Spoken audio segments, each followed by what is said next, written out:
Olá e sejam bem-vindos a mais um episódio de Kings of History, um podcast onde falamos de todos os reis de Portugal de forma cronológica. E chegou a altura de conhecermos quem foi Dom Afonso II, o terceiro rei de Portugal, neto do fundador e filho do povoador. Como irá este rei comportar-se face às múltiplas adversidades inerentes a um reino em ascensão na fervorosa Península Ibérica? E embora este episódio seja dedicado a Dom Afonso II, convém fazermos um breve apanhado da situação política na altura para podermos entender em que águas navegou este rei, passando pela Península Ibérica e não esquecendo a profunda trama entre franceses e ingleses, que acabaria por culminar naquilo a que os historiadores chamam de Guerra dos 100 Anos, que começou em 1337. Mas antes de começarmos, gostaria de lembrar a todos que podem ouvir todos os episódios até agora lançados através do nosso website, kingsofhistory.buzzsprout.com, e que também nos podem seguir nas redes sociais para estarem sempre a par de quando lançamos episódios e muitas outras coisas. E se sentirem generosos e nos quiserem ajudar, passem pelo nosso Patreon. Vamos então ao que interessa. Começamos pela Inglaterra, e por descrever o início do fim do Império Angevino como um exemplo clássico do feudalismo, e para ser possível entender estas tramas entre ingleses e franceses. Já explicámos anteriormente que os territórios angevinos em França, por serem possessões de um rei, eram uma confusão de poderes e de jurisdições sobrepostas. Mas vamos recapitular. O rei de Inglaterra era, no seu reino, independente e vassalo apenas da Santa Sé, tal como era Portugal a partir de 1179. Portanto, o rei inglês não devia homenagem a mais ninguém, fosse ele o Sacro Imperador e muito menos o rei de França. Mas nos territórios franceses, este era apenas um duque ou um conde, e por isso mesmo devia explicações e tributo ao rei francês. O princípio do fim do Império Angevino começa aqui. Lembram-se do Ricardo Coração de Leão que falámos nos episódios sobre as cruzadas? Pois, este era o rei inglês, mas no ano de 1199 morreu, passando o trono para o seu irmão João. Esta passagem de poder não foi muito pacífica, pois houve uma tentativa do Duque de Bretanha, sobrinho de João e neto de Henrique II, para tentar tomar o trono com o apoio do rei de França, Filipe II, conhecido como Filipe Augusto, mas isto não teve grandes consequências.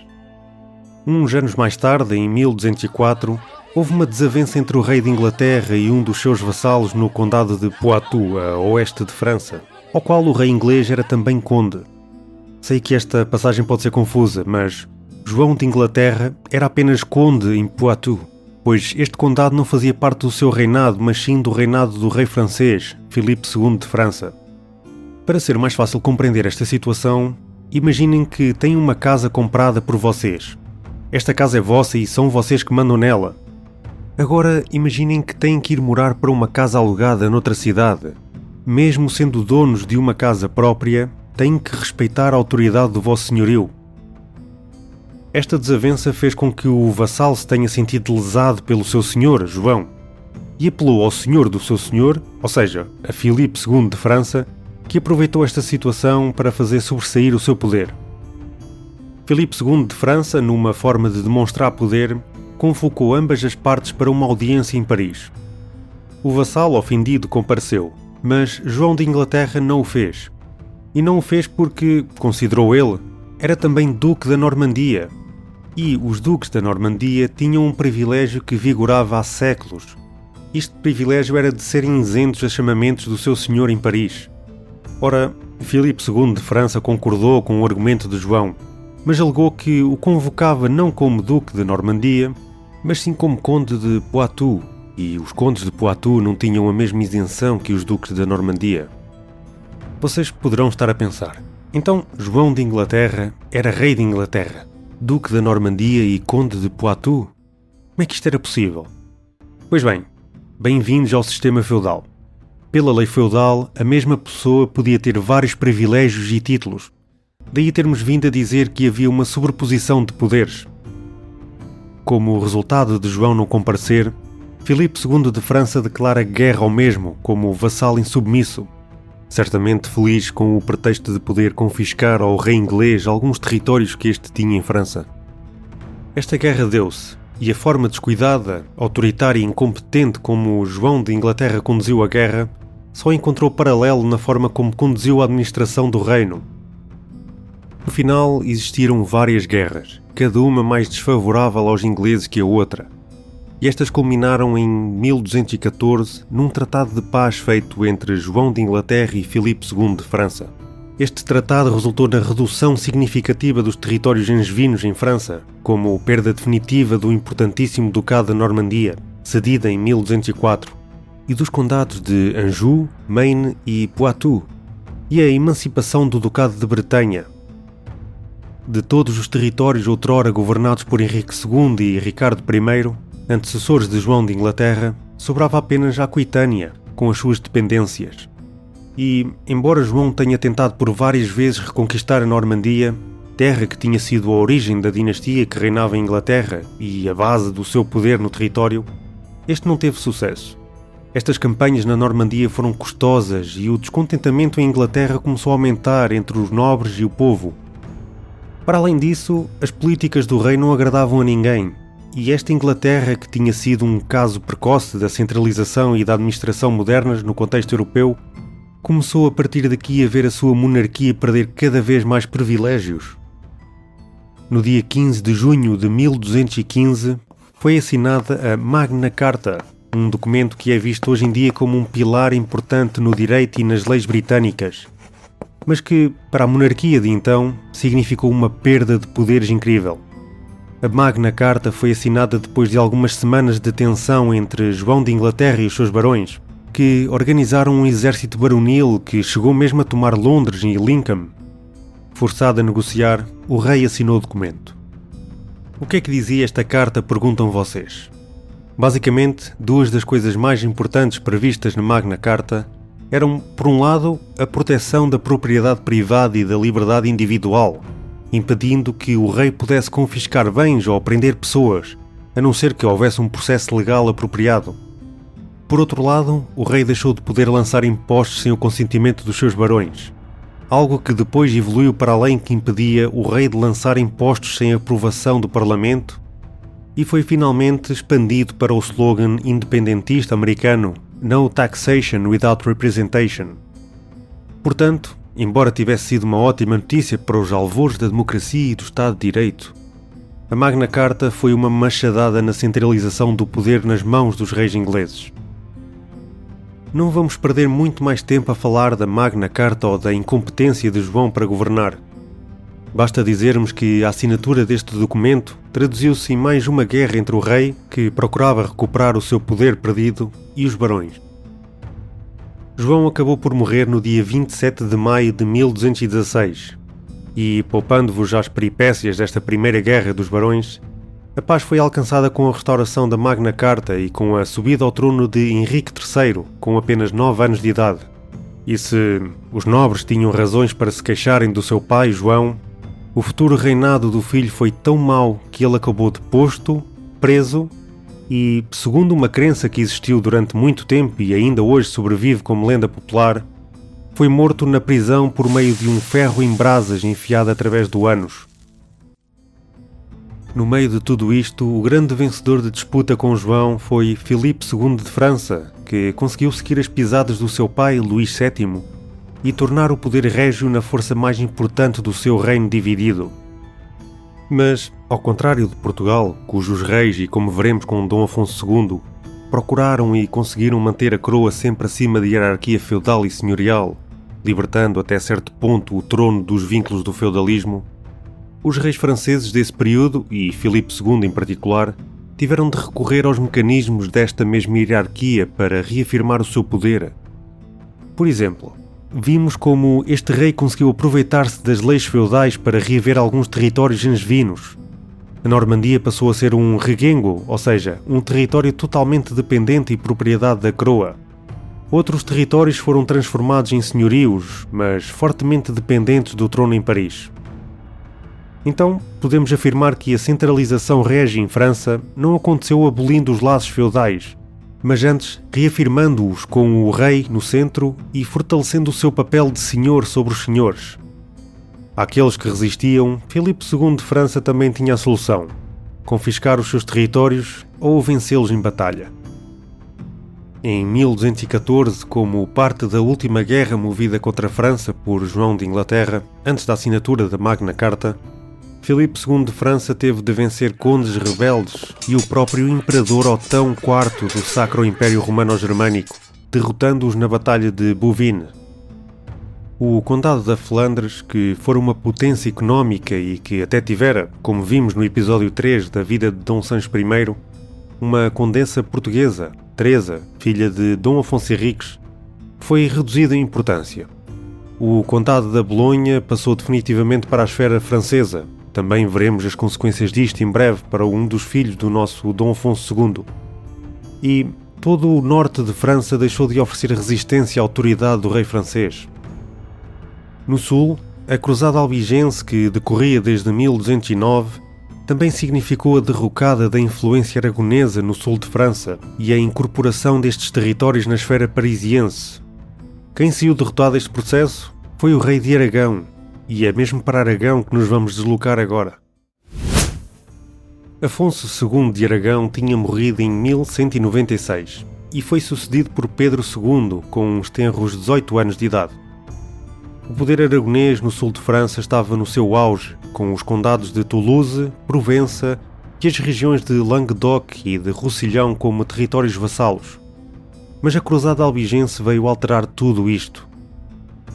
Aragão nunca tinha apoiado os cátaros, mas tinha interesse em apoiar os condes de Toulouse, e estes eram aliados desta seita na altura. Assim, Pedro II de Aragão, pouco tempo depois de ter participado na grande vitória cristã nas Navas de Tolosa, acabou por perder a Batalha de Muret e ser morto ali.